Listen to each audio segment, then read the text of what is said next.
क्या हो गया? ओ गॉड, ये क्या हो गया? गाने के काबिल नहीं रह गए।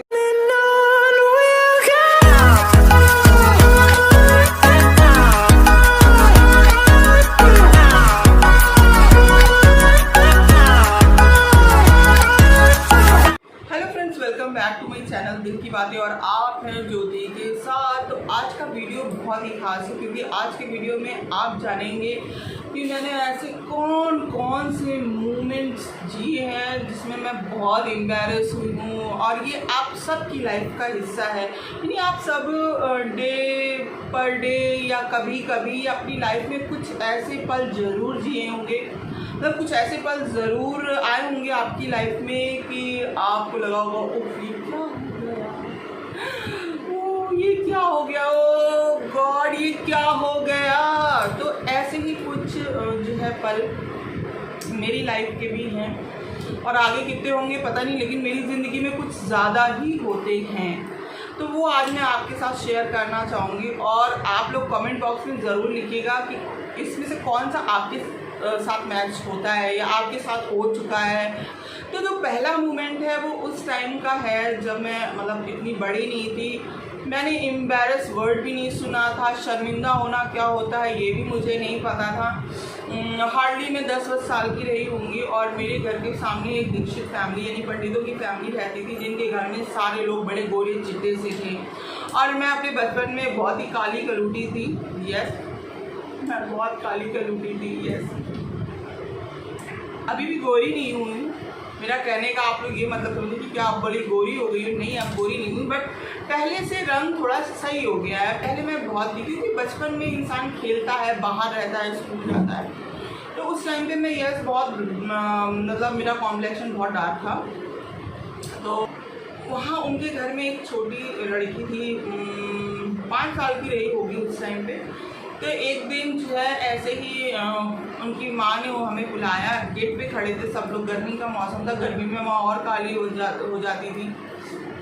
तो गर्मी का मौसम था और हम बाहर खेल रहे थे और वो बाहर खड़ी हुई थी अपनी बेटी के साथ में और उन्होंने मुझे बुलाया। तो मैं जब गई यस आंटी करके और उन्होंने पूछा कौन से क्लास में हो, क्या करती हो, क्या और जो है मतलब तुम्हारे मार्क्स कैसे आए, एग्ज़ाम कब से। बच्चों से जो सवाल पूछे जाते हैं, बड़े लोग अधिकतर पूछते हैं, वही वो पूछ रही थी। तो उनकी बेटी ने एकदम से तपाक से कहा मम्मी ये कितनी काली है। मतलब सबके सामने जो उसने ऐसे बोला ना, तो मैं इतनी शर्मिंदा, इतना एम्बैरस। उस दिन मैंने सोचा कि यस, दिल पे धक्का सा लगता है, दिल पे धक्का सा लगता है कि यार ऐसे बोल दिया कि इसमें मेरा कोई कसूर नहीं है। तो उसने बोला मम्मी ये कितनी काली है दीदी। तो उन्होंने कहा नहीं नहीं ऐसे नहीं बोलते, ऐसे करके कहा।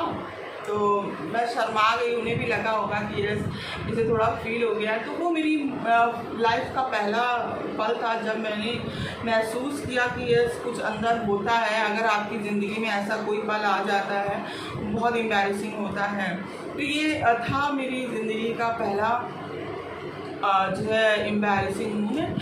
फिर उसके बाद थोड़े दिनों बाद और वक्त गुजरता और मैं 7th क्लास में थी, 1-2 साल का ही हुआ होगा, शायद 1 साल का। और तब मैं 7th या 8th में थी और मेरे क्लास में 2 अर्चना नाम की लड़कियां रहती थी, मतलब रहती थी। तो एक थी अर्चना पांडे और एक थी अर्चना गुप्ता। तो मैं न्यू एडमिशन थी, नो ये 6th क्लास का है। 6th क्लास में मैंने न्यू एडमिशन लिया था एक स्कूल में। तो वहाँ पर 2 लड़कियाँ थी और मुझे पता नहीं था कौन गुप्ता है और कौन पांडे है। तो लंच ब्रेक में अधिकतर उस टाइम पे ये होता था कि घर से टिफ़िन बॉक्स आया करते थे। जो बच्चे नहीं या जिनके घर में लेट बन रहा है तो ऐसा होता था कि कोई घर से आता था लंच बॉक्स लेके। तो एक अंकल मुझे मिले और उन्होंने कहा बेटा तुम कौन से क्लास में? मैंने कहा मैं 6th क्लास में हूँ। तो उन्होंने कहा कि तुम जो है अर्चना को जानती। तो मैं भाई ने एक लड़की को अर्चना को जानती थी, बट मुझे ये नहीं पता था कि ये अर्चना पांडे नहीं है। तो उन्होंने कहा ये जाओ अर्चना पांडे को दे देना। मैं गई और वो जो अर्चना गुप्ता थी वो नल के पास पानी पी रही थी। वहाँ जहाँ नल के पहले हम लोग पानी पीने जाया करते थे, भीड़ लगी हुई थी और मैं भी खाना खा रही थी। मेरे हाथों में एक सब्जी लगी हुई थी और मुझे इतना ज्ञान नहीं था और मैं अपनी क्लास में काफ़ी छोटी थी एज में भी और समझ में भी। कही जब आप एज में छोटे होते तो समझ, तो मैंने उसी सब्जी वाले हाथ से उसका वाइट शर्ट पकड़ा ऐसे और मैंने कहा अर्चना तुम्हारे घर से ना खाना आया है। और उसने जो ज़ोरदार का थप्पड़ मुझे मारा है ना कि मैं आज तक नहीं भूली हूँ। तो उसने मुझे बहुत तेज़ का चाटा मारा और आई वॉज शॉक कि ये क्या। और पूरा वहाँ पर पानी के पास आप समझ सकते हैं कि रिस टाइम पे पानी के पास कितनी भीड़ होती है। मतलब बहुत सारे लोग थे और मैं इतना शर्मा गई उस जगह पे कि मैं समझ में नहीं, तुमने मेरी सब्जी कैसे की, तुम्हारी हिम्मत कैसे हुई मेरी शर्ट ख़राब करने की। अब मैं टिफ़िन लेके खड़ी थी तो मैंने कहा तुम्हारे घर से खाना आया है। उन्होंने कहा अर्चना पांडे को। तुमने कहा मतलब उसने कहा कि तुम्हें पता है मैं अर्चना पांडे हूँ, तुम्हें मैं अर्चना पांडे दिखती हूँ। अर्चना पांडे दूसरी है, मेरा नाम अर्चना गुप्ता है। अरे मतलब और थोड़ा उस समय पे न्यू कमर्स के साथ में कुछ ज़्यादा ऐसा ट्रीटमेंट होता और थोड़ा सौतेला सा व्यवहार होता था। तो वो मेरा दूसरा था पल जो मुझे बहुत एम्बैरेस महसूस हुआ। और ये सारे ऐसे पल थे जिन्होंने मुझे दुख दिया एक्चुअली कहेंगे, मतलब दुखी वाला सैड मोमेंट्स थे। एम्बैरेस तो हुई, शर्मिंदा तो हुई, साथ में दुखी भी बहुत हुई। फिर उसके बाद में एक आता है, मतलब उस पर मुझे हंसी भी आती है और अपनी बेवकूफ़ी पे भी, कि मैं BA सेकेंड ईयर में थी और NCC कर रही थी। तो NCC में मेरा लोकल कैंप गया हुआ था। मैं उस दिन को जब भी याद करती हूँ तो बाय गॉड मुझे मतलब शब्द नहीं है। तो उसी के दौरान मैं बेस्ट कमांडर के उससे क्या कहते हैं टाइटल से मुझे नवाजा गया था। मैं बेस्ट कमांडर की वो जीती थी कंपटीशन। तो उसमें मुझे जो है जब लास्ट का दिन होता है, कैंप फायर होता है, तो उस दिन जो है कल्चरल एक्टिविटीज़ होती हैं, प्रोग्राम्स होते हैं। तो उसमें मुझे कंपेयरिंग करने के लिए जो होस्टिंग होती है, जो स्टेज पे जाके ना वो होता है ना कंपेयरिंग होती है, तो कंपेयरिंग के लिए सेलेक्ट किया गया। और उससे पहले ज़िंदगी में मैंने कभी साड़ी नहीं पहनी थी। तो जो मेरी इंस्ट्रक्टर थी उन्होंने कहा कि साड़ी पहननी, मैंने कहा मेरे पास तो है नहीं। हम लोग ले जाया करते थे कपड़े अपने कल्चरल एक्टिविटीज़ के लिए, सूट है, चुटीला है, थोड़ा मेकअप का सामान है, ये सब ले जाते थे। बट साड़ी नहीं ले गई थी मैं, मुझे क्या पता था मुझे साड़ी, और मुझे पहली बार तो पहननी, कभी ज़िंदगी में पहनी नहीं थी। अब जो है क्या हुआ कि मैंने जो है साड़ी, तो उन्होंने कहा कि मैं पहना दूँगी। उन्होंने साड़ी अरेंज की, ब्लाउज फिटिंग का किया, सब कुछ किया और मुझे पहनाया, अच्छे से पहना दिया। लेकिन पहनाने से थोड़ी कुछ होता, मुझे चलना ही नहीं आ रहा था साड़ी में। अब मुझे लग रहा था मेरे पैरों में फंस रही है। और स्टेज पे चढ़ के जाना और वहाँ बहुत सारे तार वार लगे हुए थे, तो उस टाइम पे ना मुझे वो बार बार फंस रही थी। तो मैंने 1-2 बार तो मैं स्टेज पे चली गई। थर्ड टाइम में जब जाने लगी तो मुझे लग रहा था कि मेरी साड़ी लग रहा है खुल रही है नीचे की ओर। अब मैंने क्या किया, वो मेरा एकदम से डर भी था और जाने का, और मुझे समझ नहीं आया। तो मैंने सारी साड़ी आगे की उठा के प्लेट्स ऊपर अंदर कर ली, सारी पहुँच ली अंदर। अब भैया जैसे ही मैं स्टेज पे माइक लेके बोल रही हूँ, वो बोलती तो जा रही हूँ, और आप यकीन मानिए पूरा खुला ग्राउंड था और सारे लाइट्स जो है स्टेज की तरफ थे और सामने कोई नहीं दिख रहा था, बिल्कुल अंधेरा था कि सामने आपको ऑडियंस नहीं दिख रही थी। ये लग रहा था कि आप पता नहीं कहाँ बोल रहे हैं। तो सोचिए कि मैं दिख रही थी उस जगह पे। और जैसे ही मैंने अपना ख़त्म किया और मैं पीछे की ओर लौटी, वैसे ही कम से कम 8-10 लड़कियाँ आ गई, ज्योति। मैंने कहा क्या हुआ, तुमने साड़ी कितनी ऊँची कर ली है। अरे पागल हो क्या, तुम्हारे आधे पैर दिख रहे हैं, मतलब आधी क्या जूतियाँ दिख रही है तुम्हारी। लड़के लड़कियों दोनों का। और मैं BA सेकेंड ईयर में थी उस समय, बहुत शर्म आया। मतलब इतनी लड़कियां टॉम बॉय टाइप की नहीं होती थी, बहुत कूल नहीं हुआ करती थी, बहुत शर्म लिहाज और हर चीज़, कपड़े दुपट्टे के बारे में बहुत केयरफुल रहा करती थी। और मेरी तो साड़ी ऊंची हो गई थी, मैं किसी को मुंह दिखाने के काबिल नहीं रह गई थी। ओ गॉड क्या होगा, अब मैं कैसे स्टेज पे हूँ, मैं रोने लगी। अब अभी तो पूरा प्रोग्राम पड़ा है। फिर मैम आई, उन्होंने कहा सब लड़कियों ने मिलकर जल्दी मेरी साड़ी को सही किया, फिर 2-4 सेफ्टी पिन्स और लगाई। उन्होंने कहा अब कुछ मत करना इसमें, बिल्कुल परफेक्ट और ऐसे जाओ। तो ये था मेरा ऐसा मोमेंट जिसमें सच में हंसी के साथ मुझे बहुत शर्मिंदगी होती है। जो भी वो लड़कियाँ मेरे कैंप में साथ में थी, वो आज भी मुझे तो ये याद करके हंसती होंगी कि एक लड़की थी जो ऐसी सी साड़ी पहन के स्टेज पे चली गई थी। वो भी आप यकीन जानिए कम से कम बॉयज़ और गर्ल्स मिला के, इंस्ट्रक्टर और पता नहीं कितने लोग मिला के, कितने लोग थे वहाँ पर, पूरा फील्ड भरा हुआ था। वो मेरी लाइफ का सबसे मतलब झंड कर देने वाला एक मोमेंट था जो मेरे लिए बहुत एम्बैरेसिंग था। फिर उसके बाद में आइए और आगे चलते हैं मेरी लाइफ में। मैं सूट पहनने लगी थी उस टाइम पे, और पहले तो मैं सिर्फ कॉलेज सूट पहन के जाती थी। फर्स्ट मेरा ग्रेजुएशन में सलवार सूट सिला था क्योंकि ड्रेस कोड था वो, और घर पे मैं नहीं पहनती थी, घर पे मैं फ्रॉक और स्कर्ट ही पहनती थी।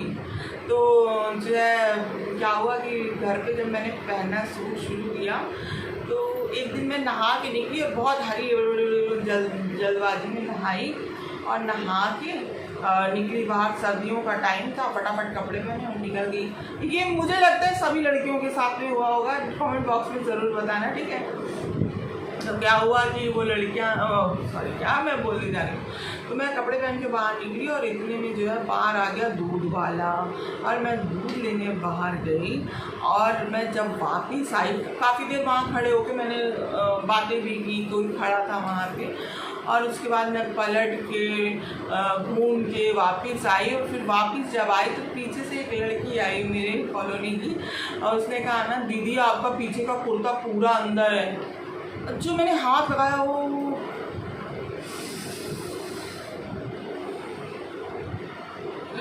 ऐसे हुई मेरी सांस की, अरे यार ये मैं क्या करती हूँ। देखा पीछे पूरा कुर्ता अंदर चलवा के और आगे से बाहर, तो ये भी होता है। और मुझे लगता है ये सबके साथ में ड्रेस वाला जो कपड़ों वाला सीन होता है ना, मोस्टली अधिकतर लोगों के साथ होता ही है। फिर उसके बाद में चलते चलिए आगे आते हैं। तो आगे आते वो भी बहुत हंसी वाला मोमेंट है। मेरी शादी के बाद भी ऐसा मोमेंट हुआ है, आप लोग यकीन नहीं करेंगे। तो शादी से पहले ट्रेन में मेरी आवाजाही बहुत रेयर थी क्योंकि मेरा कोई रिलेटिव बाहर नहीं था। और शादी हुई तो ऐसा हुआ कि हर दूसरे महीने मुझे ट्रेन पर चढ़ने का सौभाग्य प्राप्त हुआ। तो बेटा मेरा हो चुका था बड़ा वाला, तो छोटा सा था। तो मैं और मेरे हस्बैंड और बेटा मेरा सफ़र कर रहे थे। हमारा जो है सेकेंड AC का कोच था, और रात में सभी लोग ब्लैंकेट वगैरह, बेडिंग वगैरह करके अपना ब्लैंकेट लेके सो जाते। AC इतना तेज़ चलता है लखनऊ में का, तो सब अपना मुंह ढक ढक के सो रहे थे। और मुझे टॉयलेट जाना था और मैं टॉयलेट गई। जब मैं टॉयलेट से वापस आ रही थी तो ये मेरी बहुत गंदी आदत है कि मैं भूल जाती हूँ, मतलब मैं फ्लो में नहीं कि हाँ मैं अपनी सही जगह पहुँचूँ, मुझे देखना पड़ता है सीट नंबर कि मैं सही जगह पे जाऊँ। और उस दिन पता नहीं क्या था, मैं आई और अपनी जो मेरी सीट थी उससे पहले ही वाले कोच में क्या कहेंगे, कंपार्टमेंट में मैं आके और बैठ गई सीट पे।